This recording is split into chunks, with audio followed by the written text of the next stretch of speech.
सभापति महोदय पूज्य गुरुजी गुरुमावृंद एठी उपस्थित मोर छोट बड़ भाई बहन आज रही शुभ मुहूर्त परिवेश प्रदूषण प्रतिरोध ପାଇଁ ମୋତେ କହିବାର ସୁଯୋଗ ମିଳିଥିବାରୁ ମୁଁ ନିଜକୁ ଧନ୍ୟ ମନେ କରୁଛି।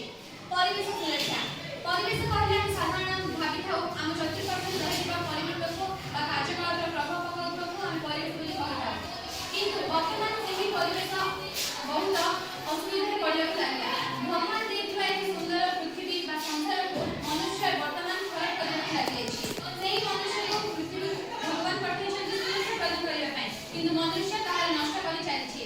ଏହି ସୁନ୍ଦର ପୃଥିବୀ ପ୍ରାରମ୍ଭରେ ଏହା ଥିଲା ଗୋଟିଏ ସ୍ୱର୍ଗ, ଶୁଦ୍ଧ ବାୟୁ, ଶୁଦ୍ଧ ମୃତ୍ତିକା, ଶୁଦ୍ଧ ଶବ୍ଦ, ଯେକୌଣସି ଜିନିଷକୁ ଶୁଦ୍ଧ ପାଉଥିଲା, କିନ୍ତୁ ପରବର୍ତ୍ତୀ ସମୟରେ ତାହା ପରିଣତ ହେଲା ଗୋଟିଏ ନର୍କରେ।